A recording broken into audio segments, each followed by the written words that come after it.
Confesarles que hoy tengo cierto temor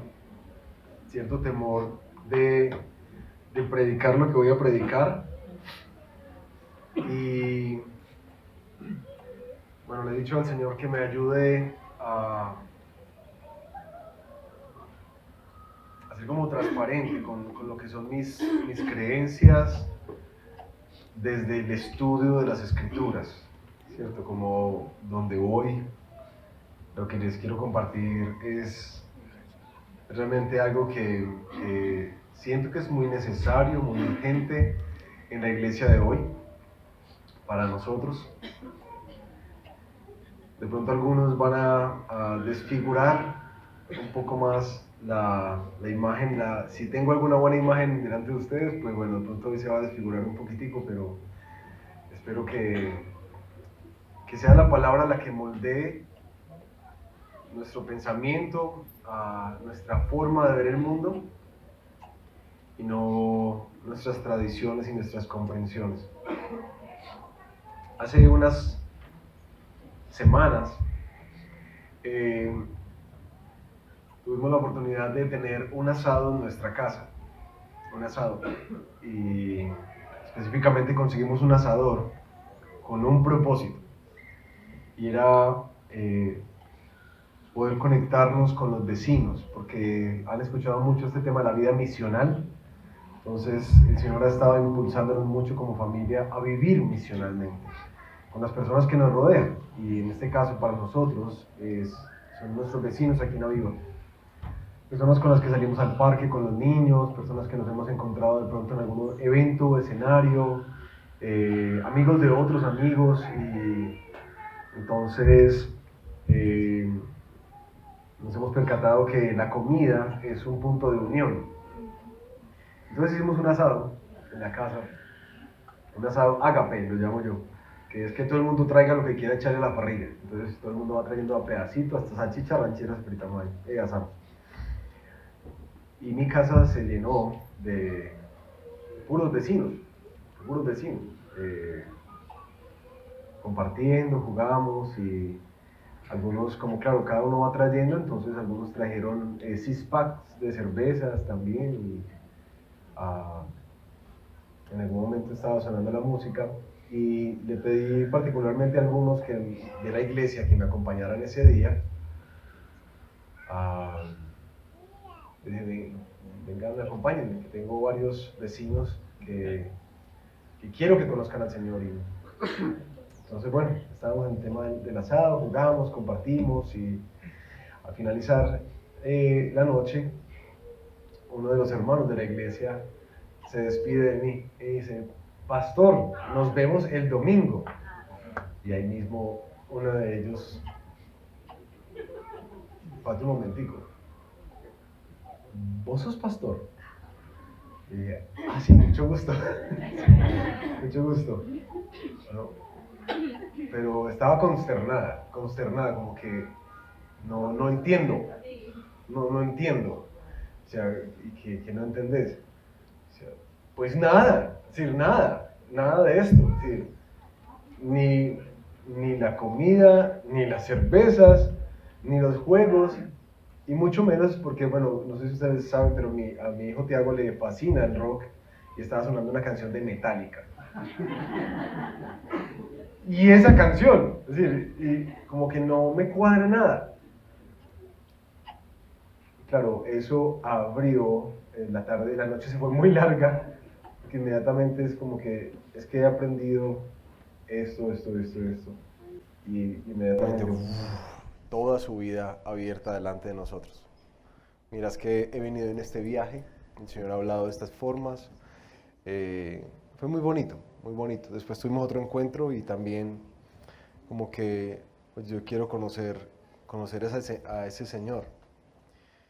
Y les quería compartir con cierto temor esto, porque sé que a muchos de ustedes el Señor los sacó de lugares de mucha oscuridad. Sé que quizás algunos, al pensar en el tema de música o de alcohol, literalmente van a decir: no, yo con esas cosas no entro. Y hemos tenido mucho cuidado cuando sé, algunos de los hermanos que están aquí presentes, que han tenido batallas con el alcohol. Es decir, como dice Pablo, cuidado, ¿cierto? Cuiden a los hermanos.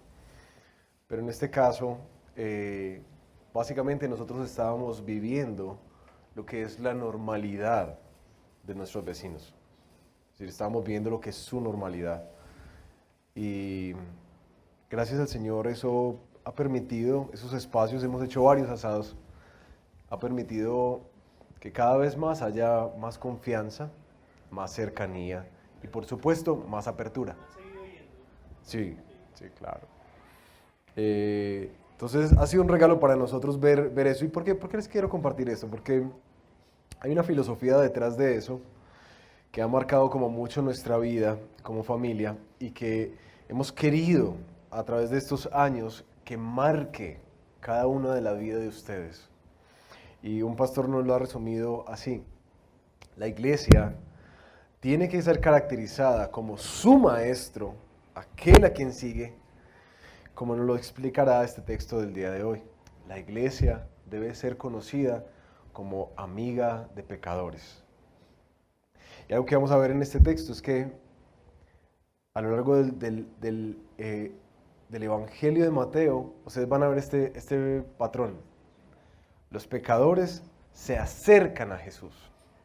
Los religiosos se alejan de Él. Los pecadores se acercan a Jesús. Los religiosos se alejan de Él. ¿Cierto que sí? Lo vamos a ver. Así que estoy entrando en terrenos que literalmente pueden ser chocantes, confusos, difíciles, especialmente si tú vienes de una tradición cristiana muy marcada, de muchos legalismos. Y espero, y es mi oración, que no solamente que el Señor te traiga la libertad que Él trae, sino que mi anhelo con esta exposición es realmente incentivar, motivar, mover la misión en tu corazón. Que tú salgas de aquí siendo más consciente de cómo, de maneras prácticas, vivir una vida en misión, siendo amigo de pecadores. ¿Les anima el tema de hoy? ¿Chévere? ¿Todavía me siguen viendo igual? Bueno. Tal si oramos. Padre amado, gracias te damos por tu palabra. En últimas, nosotros, independientemente de lo que pensemos, de lo que nos hayan enseñado, de nuestra cultura, de nuestra tradición religiosa, sea católica o cristiana, nuestra máxima autoridad, como lo estudiamos la semana pasada en la Reforma, en estos estudios de la Reforma, es la palabra del Señor. Te pedimos que hoy, Señor, tu palabra le dé forma a nuestra manera de concebir el mundo, especialmente de interactuar con él. Hoy vamos a ver que tu agenda especialmente era venir por los pecadores, era venir por los enfermos. Y gracias a eso es que te pudimos conocer, porque viniste por nosotros. Danos tu corazón, Señor, hoy. Un corazón por aquellos que no te conocen, que vagan sin ti. Y danos, Señor, una nueva perspectiva de cómo vivir la vida que tú nos diste de una manera misional, que refleje cada vez más que como nuestro Maestro, nosotros también somos amigos de pecadores. En el nombre de Jesús. Amén. Decía un autor, analizando un poco el tema de la cosmovisión cristiana y la cosmovisión del mundo, que hay tres posturas que la iglesia cristiana ha tenido como históricamente en su relación con el mundo. La primera la han llamado como la fortificación. Básicamente, dice este autor, la iglesia pone una muralla entre el mundo y ellos. Básicamente por el temor de que se van a contaminar. Entonces cuando llegan y empiezan a caminar con el Señor, lo que sienten que deben hacer es inmediatamente empezar a cortar todas las relaciones y todas las conexiones que tienen afuera. Y levantan un muro y se encierran dentro de la iglesia. Eso es lo que a otros ya han llamado como una mentalidad de búnker. Entonces, el cristianismo, ¿cómo se vive? Aíslese y sepárese del mundo para que no se contamine. La otra opción que ha tomado la iglesia en el tiempo, dice este autor, es la dominación. Fortificación, dominación. Que es básicamente esta idea de que es nosotros contra ellos. Y tenemos que ir en contra de esta cultura y tratar de cambiarla y dominarla. El problema de esta mentalidad de la iglesia cristiana es que muchas veces la forma en que se vive eso, nosotros sí creemos que el Señor nos llama a ser sal y luz y cambiar la cultura donde vivimos, pero esta mentalidad de dominación es la que muchas veces hace que los creyentes salgan, aquellos que se llaman seguidores de Jesús, salgan al mundo a señalar cuánta cosa pecaminosa observan en la vida de otros.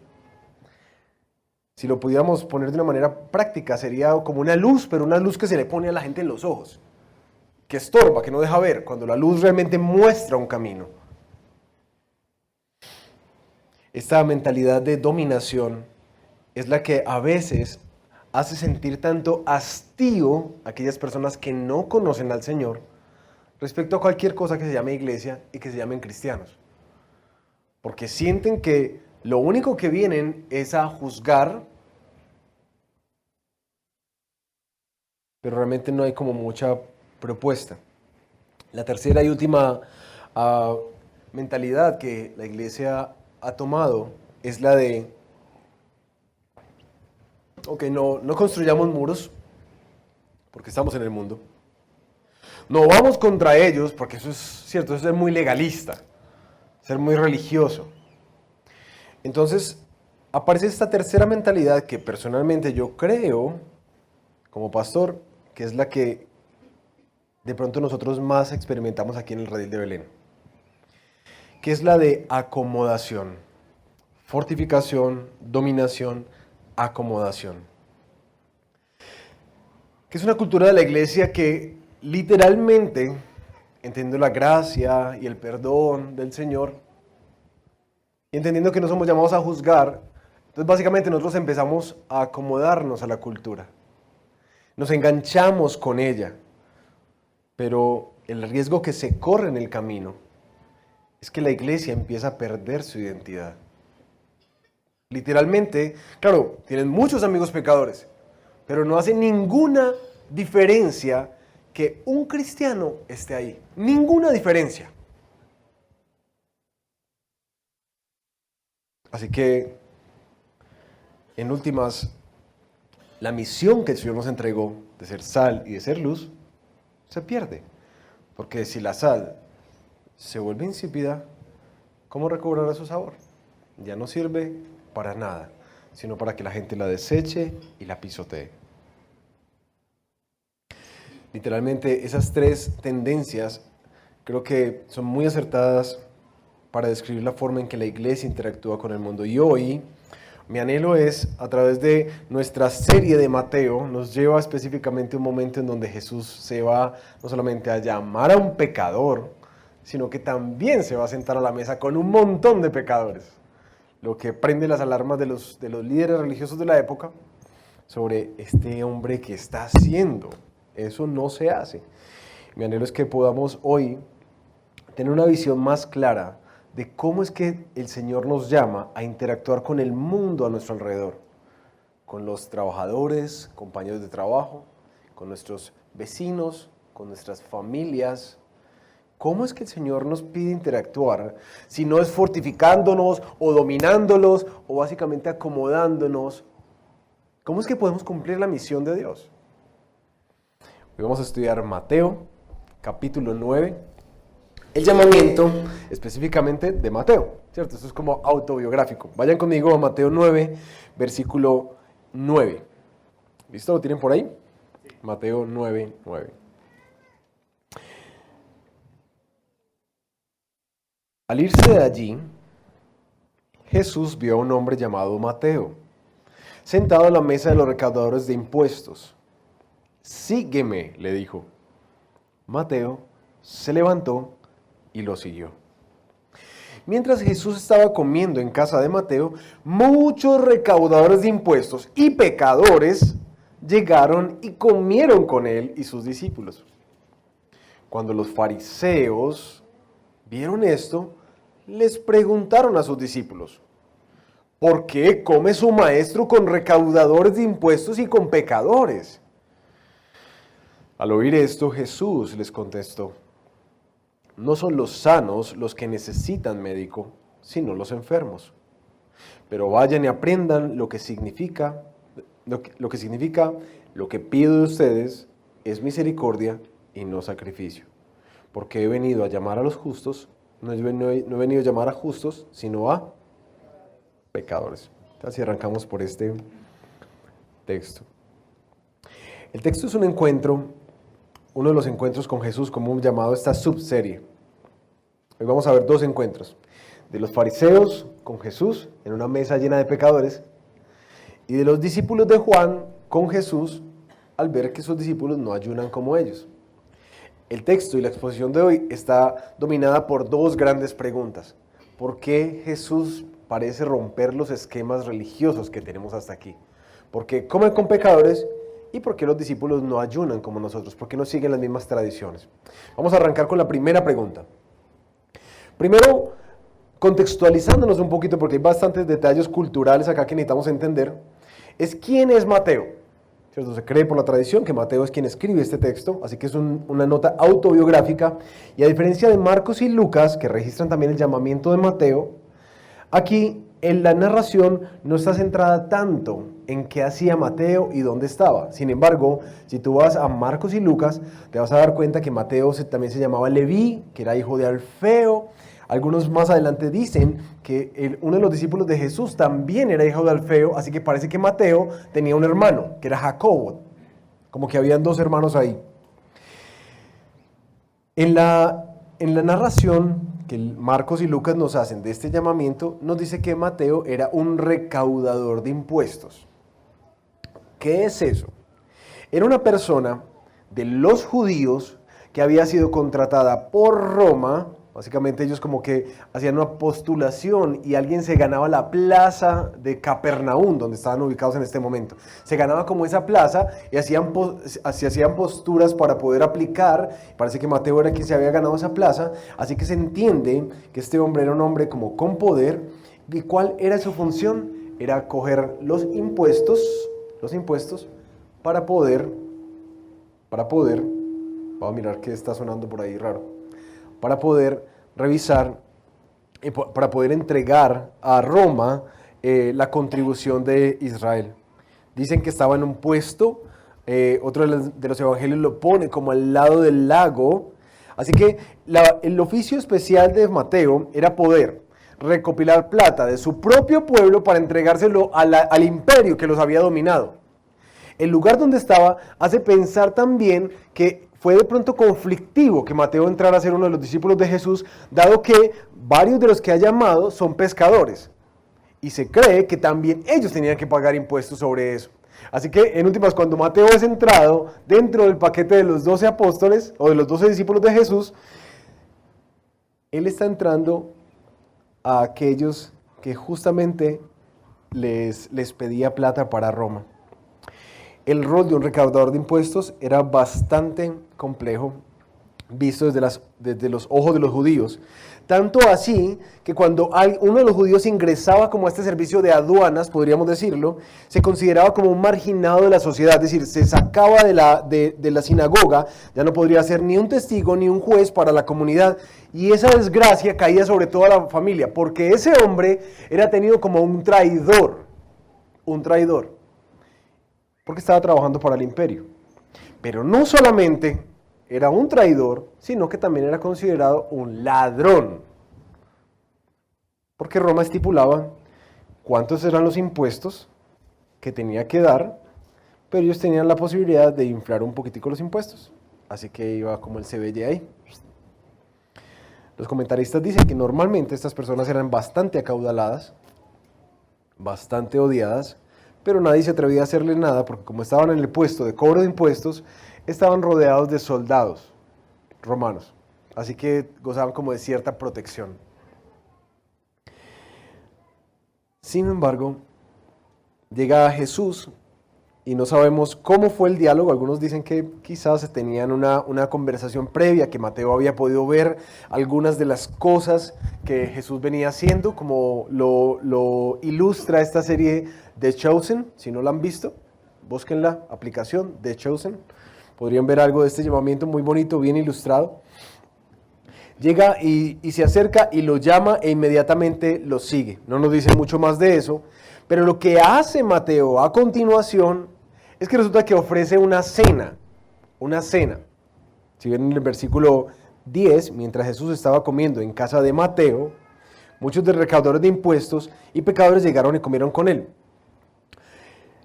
Los otros evangelios nos dicen que Mateo ofreció esta cena en honor a Jesús. Y es muy curioso porque inmediatamente recibe el llamado, lo que hace es invitarlo a su casa y prepararle un banquete. ¿Y a quiénes invita? A los del gremio. ¿Sí? Invitó a los del gremio. Invitó a todos los recaudadores de impuestos y algunos pecadores y se sentaron. Algunos piensan que era una cena bastante grande, que no era una cena chiquita en una casa, sino que como que bastantes personas se reunieron alrededor, tanto que los fariseos se pudieron dar cuenta del evento. Y cuando ven que Jesús está ahí metido, sale la pregunta: ¿por qué Jesús está comiendo con pecadores y con recaudadores de impuestos? Ahora, algo que me faltó añadir a esto es que el recaudador de impuestos no solamente era un traidor y un ladrón, sino que casi que se volvió por antonomasia la manifestación de qué es un pecador. No sé si recuerdan que en Mateo también el Señor, cuando habla de la disciplina de un hermano, que ve y habla con él, y si no te escucha, ve y lleva a otros 2 testigos, y si no te atiende, entonces ve y denúncialo a la iglesia, y si a la iglesia no lo atiende, tenlo como un gentil, ¿cierto? O un recaudador de impuestos. Básicamente, ese término se acuñó dentro de la iglesia como un pecador. Alguien que recauda impuestos, básicamente un pecador. Ahora entendemos por qué es que los fariseos estaban tan asombrados porque Jesús estaba comiendo con ellos. Pero lo curioso de esta pregunta es que uno no puede pasarla rápido, porque para los fariseos no solamente es una cuestión de tradición, sino que seguramente ustedes han revisado por ahí el Salmo 1. ¿Lo recuerdan? Dichoso el hombre, ¿cierto?, que no anduvo en consejo de malvados, ni se detiene en la senda de los pecadores, ni cultiva la amistad con los blasfemos. Para la cultura, sentarse a comer con alguien era básicamente darle una aprobación, que esta persona tenía como comunión con ellos.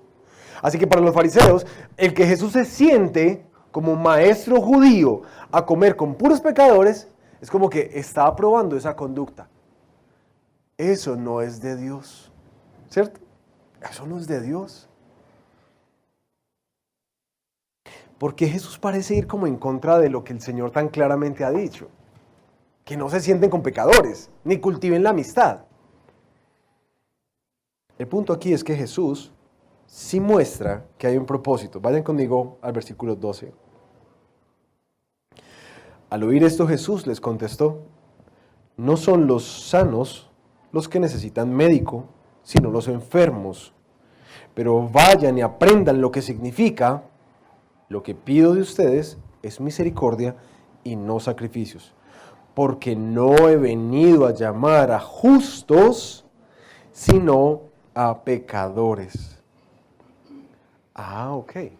Aquí encontramos la respuesta de por qué Jesús no está obedeciendo el mandato que dice el Salmo número 1. Es porque Él tiene una agenda. Él tiene un propósito. Y ese propósito domina su conducta.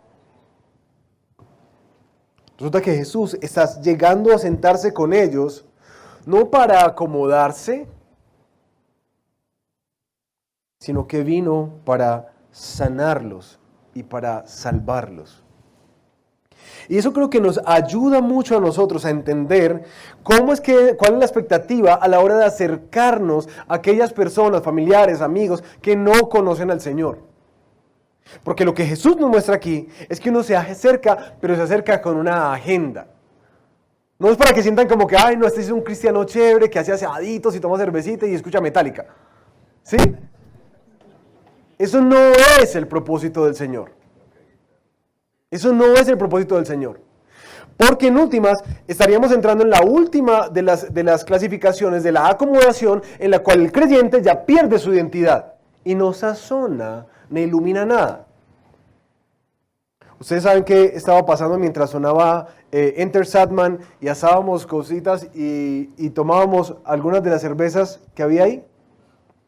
En el balcón estábamos hablando de la providencia de Dios. ¿Por qué? Y pastor, pero usted cómo me metió ahí en ese tema tan... Porque estábamos compartiendo nuestra vida. Y varios de los vecinos, amigos ya, que nos estaban compartiendo sus luchas y dificultades, decisiones y demás cosas. No, es que no hay mal que por bien no venga. ¿Sí? ¿O no? Y algunos soltó la frase común, no, el Señor sabrá qué va a hacer. ¿Sabes qué? ¿Qué pasó ahí? Yo solamente expuse, no porque soy pastor, es porque soy cristiano. Expuse lo que yo creo acerca de la dirección de Dios en el futuro. Por eso entramos en un bloque grueso acerca de la providencia de Dios. Acto seguido, en las siguientes semanas comenzaron a llegar a la iglesia. Decía como que, ¿qué es esto? ¿Entiendes? ¿Qué es esto tan raro? Mientras que allá, las que estaban con las mamás, estaban hablando de la maternidad y de cómo el Señor podía ayudarles. ¿Sí? Y los de acá estaban hablando de una enfermedad. ¿Cierto? Y escuchando la historia y doliéndose con otra historia. ¿Sí me entienden? No es una cosa de que digan que, uy, no, a mí me encanta que tú como que nunca hablas así tan religiosamente, como que tú nunca hablas de Jesús, porque no es el punto. El punto es que cuando tú entras a, como lo describen los religiosos, la mesa de los pecadores, olvidando que nosotros mismos lo somos, tú entras con la agenda de Dios. ¿Y cuál es la agenda de Dios? Él vino a salvar lo que se había perdido. Él vino a sanar a lo que estaba enfermo. No son, en últimas, los sanos los que necesitan médicos, sino los enfermos. Y despacha a los fariseos con esa pregunta. ¿Saben qué? Yo quiero, si a ustedes les molesta tanto esto, yo quisiera que fueran y meditaran lo que Oseas 6:6 dice de vayan y mediten. ¿Qué significa? Pido de ustedes misericordia y no sacrificios, porque el término literalmente que está utilizando ahí es, queridos, no importa que ustedes estén haciendo las cosas correctas, que sigan la tradición, trayéndome sacrificios y un montón de cosas, y no muestren esa compasión, esa bondad hacia las personas que específicamente tienen necesidad, que es lo que define misericordia. Jesús no quería ese ritualismo religioso de ellos, sino la alineación con la agenda que Él tiene de sanar a un mundo que está enfermo sin Él. El problema no era qué escuchabas o qué hacías. El tema era la agenda que traías.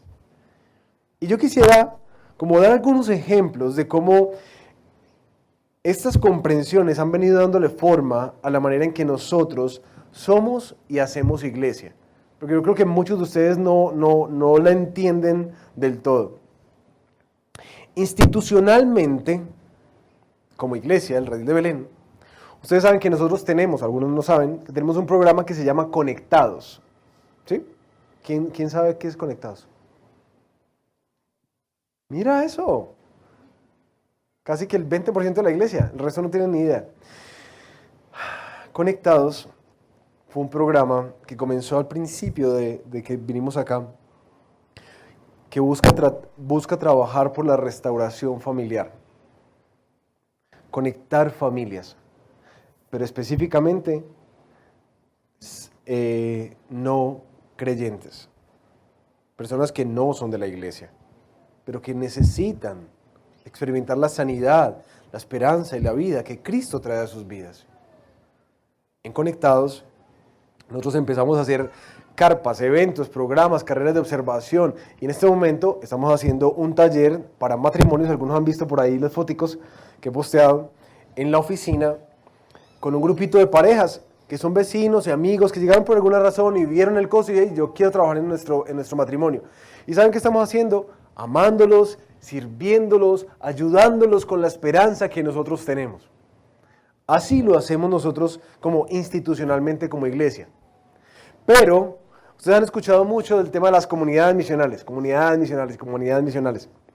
De manera colectiva, nosotros creemos que las comunidades misionales sí son el centro de acción principal de la iglesia que busca tener una misión clara. Si las comunidades misionales no son solamente comunidades, sino hermanos que vamos juntos hacia una misión.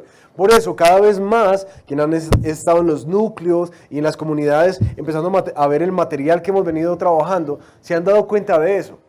Que estamos impulsando mucho a entender que la fe no es solamente para nosotros. No queremos ser una iglesia que construye una fortificación alrededor suyo, donde todos nos aman mucho y somos muy felices, porque esa no es la agenda de Dios. La agenda de Jesús es ser amigo de pecadores, y por eso cada vez más van a sentir esa presión para, oye, ¿cómo esta comunidad misional se está articulando para que tus amigos, tus familiares, tus vecinos realmente puedan venir a conocer esta esperanza que hay en Jesús? ¿Por qué? Porque está en la Biblia, porque es la agenda de Dios. Así que avanzamos colectivamente, pero individualmente, lo hemos hablado muchas veces en diferentes predicaciones. Vivamos de una vida misional, de una forma misional, nuestra vida. En el trabajo, en el colegio, en nuestros vecinos, con nuestra familia, donde sea que estés. El Señor quiere que tú seas amigo de pecadores. La segunda pregunta aparece en el versículo 14. Vamos a leer la segunda narración o el segundo encuentro con Jesús.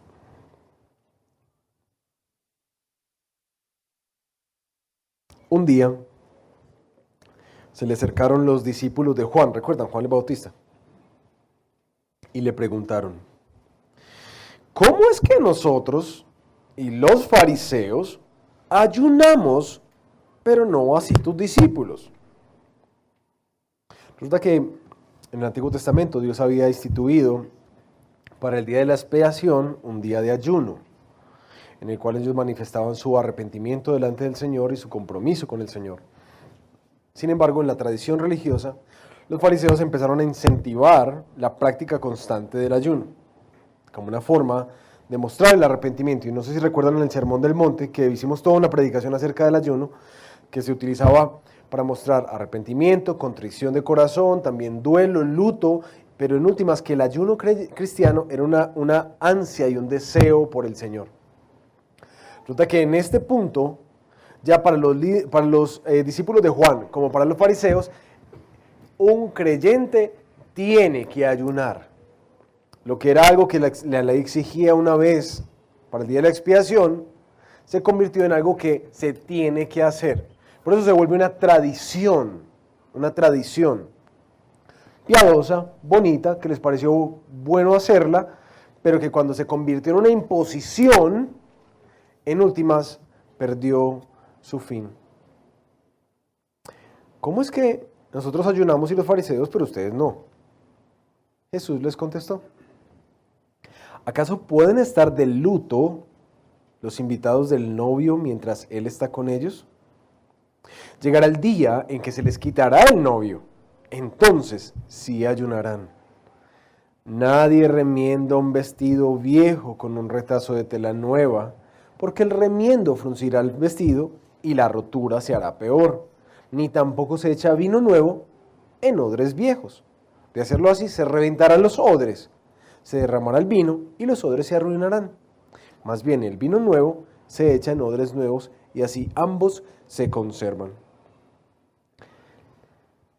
Nuevamente, el comportamiento de Jesús y de sus discípulos está desafiando la comprensión de los religiosos. Aunque en el texto de Mateo La pregunta que se registra es, ¿por qué no ayunan como nosotros? Las narraciones de Marcos y de Lucas amplían un poco más el tema, porque les está preguntando, en últimas, ¿por qué, dice Lucas, los discípulos de Juan ayunan y oran con frecuencia? Lo mismo que los discípulos de los fariseos, pero los tuyos se la pasan comiendo y bebiendo. Así que el tema no es solamente una práctica, no es solamente que ayunan o no ayunan, que tienen ese tiempo para buscar al Señor o no, sino que el punto es que ellos están viviendo una vida como atípica de lo que se esperaría de alguien que es creyente, un judío piadoso. ¿Por qué lo hacen así? ¿Por qué no ayunan, sino que se pasan por ahí en fiestas y compartiendo con gente, viviendo y comiendo? ¿Ven bien la cosa? ¿Por qué creen que los discípulos se mantenían así? Según lo que acabamos de ver en Mateo. Es porque en últimas ellos entendieron también algo. Hasta este punto, ellos están siguiendo a su Señor. Y Él es el que los mete en cuanta cena rara. Él es el que los está metiendo ahí. ¿Cierto? Está metiéndose con un montón de gente que no conoce al Señor, de dudosa reputación. Así que los religiosos están como que, ¿pero por qué no hacen eso? Jesús responde que en últimas el ayuno sí es una manifestación de luto o de duelo, pero que es que para ellos el novio ya llegó. Cristo está ahí. ¿Cómo van a estar tristes? Si el novio está ahí y está de fiesta, ellos deben gozarse con él. Pero también advierte que llegará un día en el que el novio les será quitado, entonces sí ayunarán. ¿Ustedes creen que cuando el texto está hablando de que les será quitado, ustedes saben que Jesús muere, y algunos comentaristas lo ligan solamente al tema de la crucifixión, otros a esta etapa en que la iglesia está esperando el regreso del novio, como nos muestra Apocalipsis, ¿cierto? Que la iglesia como una novia ataviada, vestida, está esperando la llegada de su novio. Dice, sí ayunarán. Pero ustedes creen que Jesús está diciendo aquí que entonces ya ellos sí se van a poner a hacer las mismas tradiciones que están haciendo los fariseos y los discípulos de Juan. No van a hacer lo mismo, porque el ayuno que ellos estaban practicando era un ayuno diferente al que el creyente practica. Ya no quiero entrar en muchos detalles porque los pusimos en el Sermón del Monte, pero en últimas el ayuno del creyente, del seguidor de Jesús, es un ayuno que busca más de su Señor. Que dice, yo tengo una hambre que no se puede satisfacer con nada en este mundo, sino solamente contigo y con tu presencia. Y anhelamos esa llegada, anhelamos esa venida. Entonces ayunaremos, porque estaremos a la espera de nuestro Señor. Pero eso no quiere decir que los discípulos entonces empezaron simplemente a añadirse otra vez a las tradiciones religiosas. De hecho, Jesús les está explicando a los discípulos de Juan que lo que Él trae nuevo no cabe, no encaja con esta tradición religiosa que ellos tienen. Y no es que Jesús está diciendo, no, vamos a hacernos una guachapita aquí para adelante. No. ¿Por qué? Porque la iglesia, el testimonio de las cartas paulinas y el libro de los Hechos nos muestra cuánta pasión y cuánta búsqueda hay de parte de la iglesia del Señor por su Señor. No es que, no, si ves, es que uno no debe orar tanto y uno no debe leer tanto la Biblia para que no se vuelva loco, como decía el pastor Diego Muestra Cristo ayer. No es eso. El testimonio del Nuevo Testamento nos muestra una iglesia apasionada buscando a su Señor, sino que en últimas nos está recordando que estas tradiciones no encajan con este nuevo pacto, con esta nueva vida, con este nuevo vino que está siendo derramado sobre nosotros en Cristo Jesús. Ahora, hasta aquí, nuestro texto nos ha llevado a encontrar a dos encuentros de Jesús, con los fariseos y con los discípulos de Juan. Los dos vienen con dos preguntas. ¿Por qué Jesús come con pecadores? ¿Por qué se sienta a la mesa? ¿Por qué manifiesta comunión con ellos?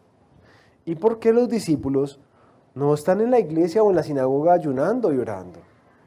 Porque están ahí, comiendo y bebiendo. Deberían estar en el grupo de jóvenes, o en el de damas, o en el de hombres, en el ayuno, en las vigilias y demás cosas. Es decir, es que si son discípulos de Jesús, debería estar ahí.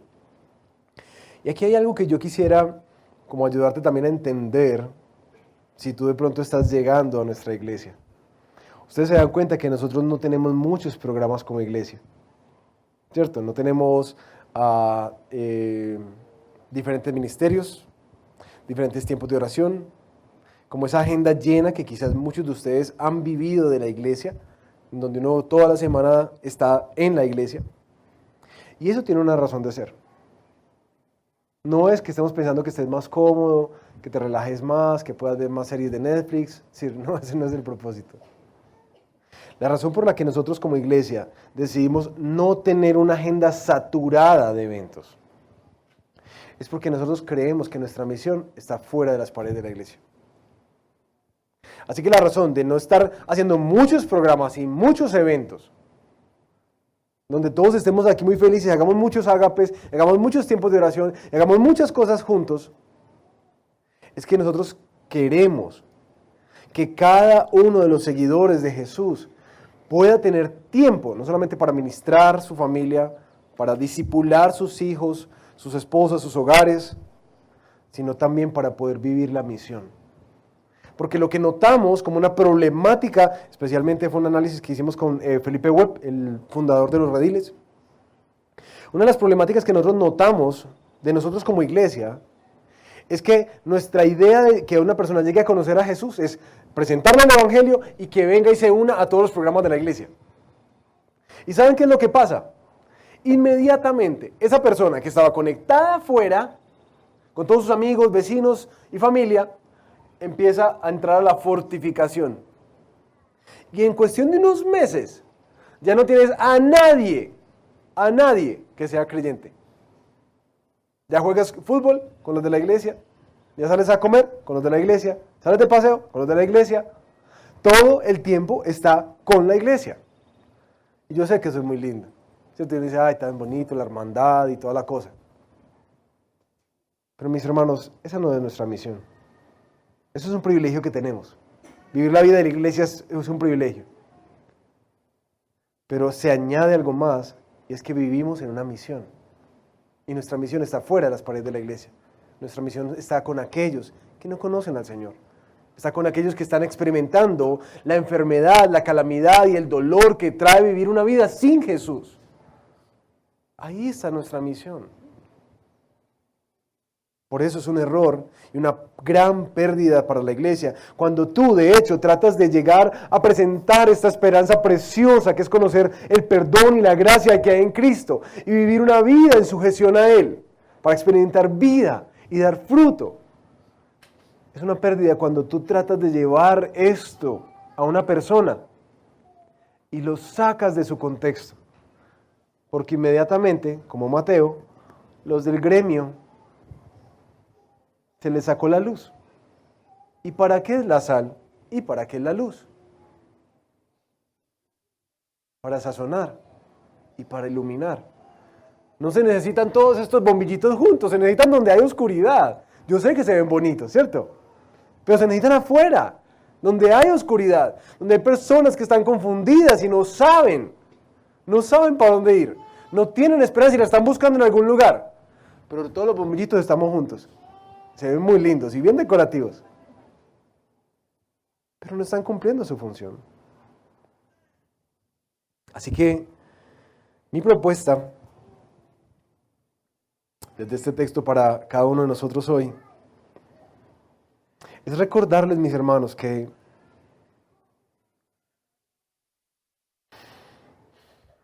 Dios no solamente nos salvó para disfrutar de Él, de todas sus promesas, de toda su esperanza, de esa tranquilidad y esperanza que da caminar con Él.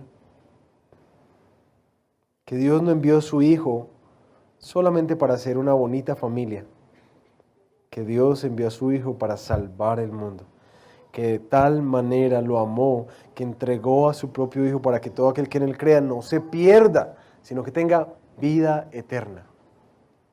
El Señor vino y caminó en esta tierra y modeló la vida del reino, como todo Mateo nos lo ha mostrado. Sin embargo, su estrategia para que el mundo siga cogiendo sabor y siga teniendo luz está sentada en cada una de estas sillas. Esa es la estrategia del Señor. Por eso cuando tú tomas la decisión de fortificarte para no contaminarte, y si esa es tu lucha, quizás deberías pensar en cómo fortalecer tu fe. Y si hay áreas en donde definitivamente tú dices, sabes que a mí no me da para entrar allá. Y está bien, pero ¿a dónde te estás moviendo? Porque el tema del cristianismo no es que te pongas unos guantecitos y te estés echando alcohol todo el tiempo y que no puedes tocar nada del mundo. Eso no es. Por pronto tu lucha está más con este tema de poder ganarlos. Y tienes un corazón que realmente anhela, porque los he conocido a varios de ustedes, que tienen un corazón que anhela que otros puedan abrazar la esperanza que hay en Cristo para ellos. Pero que a veces la forma estropea mucho. Porque a nadie le gusta que le pongan una luz en la cara. Y quizás esto es un llamado para que cambies la estrategia, quizás para tomar más tiempo de escuchar, de entender por qué la persona hace lo que hace, es como es, busca lo que busca, lee lo que lee, ve lo que ve, que puedas entenderlo, porque cada ser humano fue diseñado por Dios y está en una búsqueda de Dios, pero lo buscan por otros lados. Pero si no te das el tiempo de poder escucharlos de manera amorosa, no vas a poder saber cómo presentar la esperanza que hay en Cristo para ellos. Así que no solamente prenda la linterna, apágala y escucha un momentico. Y ahora vas a poder señalar, como es en el teatro y en el cine, que le señalan a uno así la salidita. Vas a poder señalar un camino. Mira, ¿sabes qué? Eso que estás buscando es por aquí. Cristo tiene eso para ti, ¿cierto? Hay un arrepentimiento y una fe que Él quiere que tengas. Y para aquellos que quizás, como les digo, siento que es la problemática más grande que tenemos en Belén, nos hemos acomodado al mundo. Sí, yo no soy religioso, ni legalista, pero nadie en tu trabajo sabe que eres cristiano.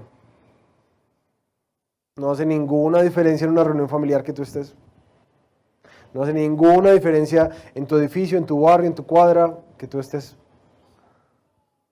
Si quisiera incomodarte, a que pensaras cómo se está materializando la misión en tu vida. Porque Dios no solamente te dio la gracia de conocerlo, sino que te dio el privilegio de ser llamado por Él para ser sal y luz en este mundo. Es un privilegio, es una honra que tienes. Así que cada uno de nosotros es, en últimas, un misionero en la cotidianidad de la vida. Quiero terminar dándote estas propuestas que creo que salen desde Mateo mismo. Propuestas para ser amigos de pecadores de una manera redentora, de una manera que redime, que sala, que ilumina. Mateo apenas conoció a Jesús y empezó a seguirlo. Lo primero que abrió fue su casa. Mira, no te imaginas el poder que tiene la hospitalidad. Abre tus puertas a un compañero de trabajo, a un vecino, un cafecito, una galletica, un almuerzo. Abre tu casa. Y eso es duro para la cultura paisa porque nosotros somos bastante cerrados. Nosotros somos solo de nuestra familia, muchas veces. Lo que tenemos que aprender mucho más de nuestros hermanos de la costa, que eso es de puerta abierta y eso hágale que hay comida para todo el mundo. De pronto Marita y Carlos nos pueden enseñar un poco más de eso. Pero abre tu casa, ábrela, invita a un tintico, de una manera muy sencilla. Abre tu casa, la hospitalidad es poderosa para poder empezar a entrar al corazón de otras personas. Primero necesitas dejarlos entrar al tuyo. Segundo, ¿qué ofreció Mateo en la casa? Ustedes saben que en última la mayor parte del tiempo Jesús se la pasó comiendo todo el tiempo. Por eso es que le decían comedor y bebedor. Y ahí hay un secreto. Es que la comida nos conecta. Porque uno piensa, es como que no, venga, siéntese, sentémonos en un cabecito y abramos la Biblia y ese es todo el discipulado. No, el discipulado, eso es una parte del discipulado. Pero el asadito, la cocinadita, la sentada a la mesa para compartir, mira, eso es poderoso, poderoso. Y aquí hay algunos chefs espectaculares que han compartido eso. Usen esos dones, abran sus casas, compártanlos con otros. Y el tercero que Mateo nos muestra aquí es la amistad, el gremio. ¿Quiénes son las personas que naturalmente invita Mateo? Los compañeros, los del trabajo. Porque dices, ay, sí, bueno, ¿y cómo vivo en misión? ¿Y cómo vivo en misión? Pues mira, es muy sencillo. Simplemente levanta tu carita y empieza a mirar alrededor. ¿Dónde pasa la mayoría del tiempo entre semana? Ah, en el trabajo. Las mismas 2 personas de siempre, los mismos 3. ¿En dónde pasas? ¿Con quiénes siempre te topas cuando vas al colegio con tus niños? Los mismos papás, las mismas mamás. ¿Con quiénes siempre te topas en la unidad o en el ascensor? Las mismas personas. Y créanme, yo creo que el Señor nos puso a vivir a nosotros en un piso 24 para poder conectarnos con mucha gente. Pero en serio, yo les he dicho esto a algunos de los líderes. ¿Saben qué es lo más berraco de todo? Que Dios siempre está obrando. Él siempre está llamando a gente. Él siempre está transformando corazones. Él siempre está alrededor de nosotros obrando. Pero requiere que nosotros paremos y observemos. Paremos y observemos.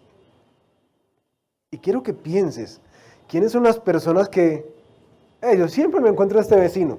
Por ejemplo, de 24 pisos y 4 apartamentos por piso, eso es mucha gente. Pero cuando nosotros empezamos a ver con Sari, que nos topamos con las mismas personas todo el tiempo y salimos en diferentes horarios, pero siempre nos topamos y decimos, no, aquí hay algo raro, pues. Yo, Señor, claro, cuando ya lo digo, vecino, ¿cómo está? ¿Bien o no? Uy, está muy pesado, venga, yo le ayudo. Así, sencillo. No es nada, sirve, ama. Las oportunidades de compartir tu esperanza van a venir. Y aquí quiero darles 4 cositas. Y estos quiero que los anoten porque esta va a ser su guía de una vida misional. 4 elementos claves para vivir cada día una vida misional. Ya les di el escenario, la casa, la comida, amistad. Pero esos 4 elementos son muy claves y creo que los vamos a seguir reforzando. Nosotros venimos de una escuela de evangelismo explosivo. Si coge a una persona y la conoció, y va a hacerle de una vez, arrepiéntese y cree para que no vaya para el infierno hoy. Y claro, hemos venido a otra escuela de campañas de evangelismo muy grandes.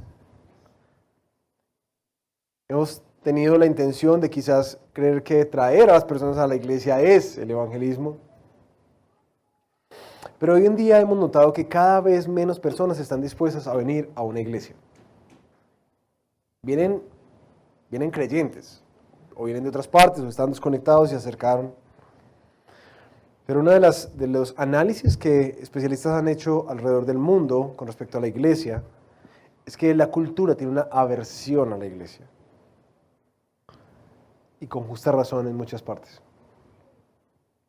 Así que el gran desafío que la iglesia la iglesia de Cristo, no el Rey de Belén, la iglesia de Cristo a nivel global tiene es cómo continuar la misión en un mundo que es hostil a ella. Y ahí es donde ha aparecido un término que han acuñado como el evangelismo relacional. ¿Qué es eso? Primero, recuerda que tú no fuiste solamente llamado a evangelizar y a ganar almas. El Señor te llamó a ser sal y ser luz. Hagan brillar su luz delante de todos los hombres para que ellos puedan ver sus buenas obras y alaben al Padre que está en el cielo. Así que, ¿cuál es el primer punto de conexión de cualquier persona para levantar los ojitos y empezar a mirar a Dios? Tus buenas obras. No es la predicación de 3 verdades: tus buenas obras. Así que primero, ¿cómo vivir así? Comienza amando y sirviendo, genuinamente. Busca oportunidades para servir a los seres queridos que tienes alrededor, a los vecinos que tienes alrededor, a los compañeros que tienes alrededor, porque tú entiendes que esa es tu identidad, esa no es un trabajo que tienes, eso es lo que tú eres. Tú eres sal, tú eres luz. Y todos nosotros tenemos esa posibilidad, porque todos tenemos contacto con otro ser humano que no conoce al Señor, diario. ¿Qué oportunidades hay para amarlos, para servirlos en cosas pequeñas? En serio, como llevarle una bolsa a una persona que está encartada, ayudarle a subir al mercado, pegarle un saludito al que está amargado, la persona que se montó con los ojos llorosos en el ascensor, orar por ella. Busca oportunidades de amar a la gente y de servirla de manera honesta, no como los políticos que dan tamales para el voto. No, así no es la forma en que nosotros operamos. Nosotros amamos y servimos porque queremos que la gente vea al Padre que está detrás de nosotros. Primero. Segundo, cuando tú haces eso, eso te va a dar oportunidades para empezar a conocer sus historias. Y eso toma varias sentadas y varios cafecitos. Porque las relaciones son complejas. Tú sabes que uno le preguntan a alguien y es como que, bueno, cuéntame tu vida. No, tampoco. Ve, ¿qué haces? ¿Y cómo va? ¿Y qué te gusta? ¿Y cómo es que los niños están en esto? Si tú empiezas a entender un poco la persona, no solamente el nombre y la dirección a donde vive, sino qué le gusta, qué le molesta, cómo ve el panorama político, cómo ve el panorama del país, cuáles son sus más grandes temores, cuáles son sus más grandes anhelos. Tú empiezas a conocer la persona. ¿Y sabes por qué eso es importante? Porque si tú vas a llevar esperanza, tú necesitas encontrar primero dónde la están buscando. ¿Sí? Tercero, ámalos y sírvelos primero, conoce sus historias de manera genuina, comparte tu historia, la vulnerabilidad es clave. A medida que pasa el tiempo con esas personas que te acercas, compártele tu vida, tus luchas, en dónde vas. Pero especialmente comparte tu historia de tal manera que se vea a Jesús como el héroe. No a ti como el marginado, porque no, yo estaba ahí, no sé qué, no. No es una historia de superación personal, es una historia donde aparece cómo es que Jesús hizo la diferencia en nuestra vida. Porque ellos van a entender como que, ¿será que puedo hacer entonces la diferencia en mi vida también? Así llegué yo al Señor. Alguien que solamente me compartió su historia. Y yo dije, de más que eso me funciona a mí también. Entonces voy a buscarlo a ver y vean dónde me trajo. La última, cuarta. Cuando ya los amaste, serviste, conoces sus historias, compartiste vulnerablemente tu historia, ahora ayúdalos a conectarse con su historia, con la historia del Señor. ¿Cómo es que eso que ellos están buscando y esas luchas que están teniendo, qué esperanza hay para ellos en Cristo? Pero por favor, no los lleves, ¿cierto? Nunca, y creo que he sido muy enfático en todas estas predicaciones. No propongas a Cristo como un hacedor de milagros, porque eso no es lo que Él es. ¿Recuerdan eso? Lo he estado predicando bastante en estos días. No propongas a Cristo como, venga que no le da el trabajito, no venga que le va a sanar, no venga que, si no es un busque a Dios. Y por eso es que tenemos que entender tan claramente cuál es la agenda principal de Cristo. Y es volver nuestros corazones a Él. Estamos en un mundo caído. Experimentaremos el pecado de otros sobre nuestra vida, experimentaremos el mal, pero en últimas, el Señor vino a salvarnos a nosotros, a caminar con nosotros. La mayor recompensa y la mayor gracia que el cristianismo tiene es volvernos a la paternidad de Dios, reconciliarlos con el Padre. Si tú no le das eso y solamente le pones un mago en la lámpara, los vas a dejar en la misma desesperanza. Condúcelos al Padre. Llévalos a través de Cristo a que lo conozcan a Él, a que tengan una relación con Él, a que caminen con Él y que caminen para Él. Entonces, 4 cosas que te van a servir claramente. Ama y sirve genuinamente. Conoce sus historias. Comparte tu historia con Jesús como héroe. Y por último, ayúdalos a conectar sus historias con su historia, la esperanza del Señor. Amén. Que tomemos un momento ahí para orar. y solamente levanta los ojos simbólicamente, quiero que pienses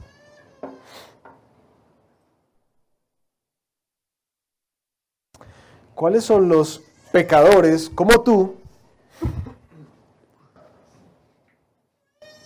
a los cuales el Señor te está invitando a ser amigo. ¿Quiénes son con las personas que más te rodeas? ¿Quiénes son esas personas que tú estás evidenciando que necesitan al médico?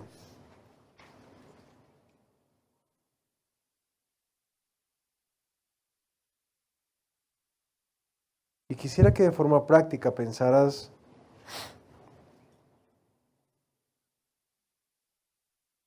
cómo puedes amarlos y servirlos esta semana. Un detallito, una chocolatina, un tiempito para escucharlos, ayudarlos en una necesidad sencilla, específica. ¿Cuál puede ser tu primer paso esta semana? Para que a ti también te miren feo y te digan, este es amigo de pecadores.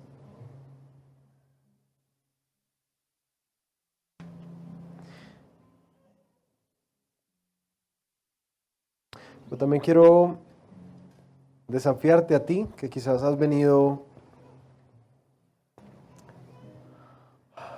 de una marca muy dura con el legalismo.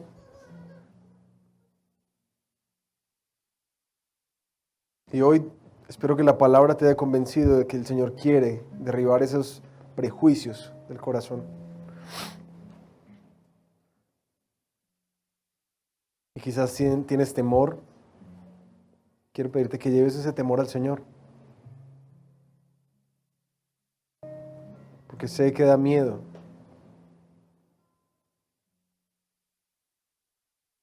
Y quizás para comenzar no puedes hacerlo con otros hermanos que te acompañen.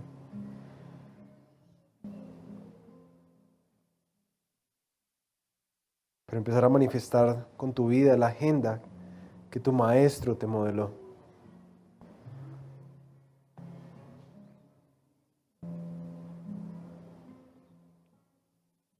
Y creo que para la mayoría de nosotros, quizás una de las invitaciones más importantes es recordar que nosotros no estamos en este mundo para ser servidos, sino para servir.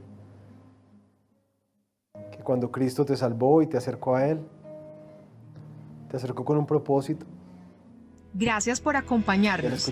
Si quieres conectarte con nosotros, síguenos en nuestras redes sociales. En Facebook, en Instagram y en YouTube estamos como Redil Belén. Te esperamos para estar conectados.